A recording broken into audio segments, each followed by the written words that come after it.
Good morning বন্ধুরা।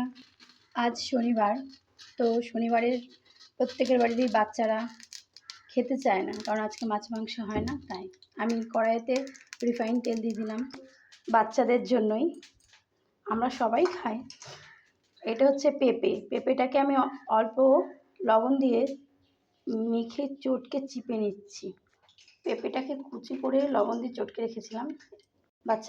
বাচ্চারা প্রধানত নিরামিষ খেতে চায় না, কারণ আজকে মাছ মাংস হয় না। আমি গাজর কেটে নিয়েছি, গাজরটাকে চেপে নিচ্ছি। এটা সাধারণত আমি কালারফুল হওয়ার জন্য দিচ্ছি, কারণ বাচ্চারা একটু কালারফুল জিনিস পছন্দ করে বেশি। সেদ্ধ করা সোয়াবিন টুকরো টুকরো করে দিচ্ছি।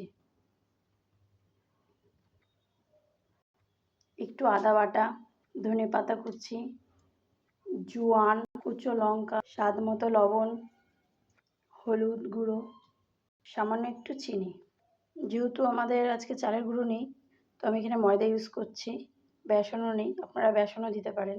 এবার আমি এটাকে মেখে নেব,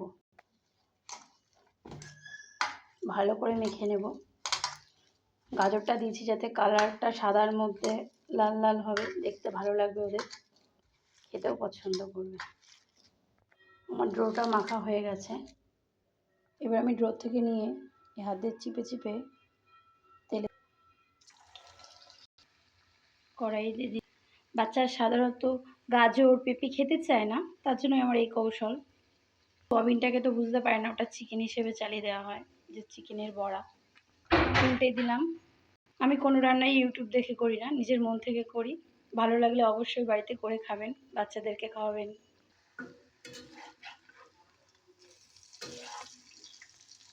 ব্রাউন কালার হয়ে গেছে, এতে অল্প তেল লাগে। তো বলো কেমন হয়েছে। আরেক খোলা বসিয়ে দিলাম। আজকে এই অবধি, টাটা। সবাই ভালো থেকো, সুস্থ থেকো। জয় গোপাল।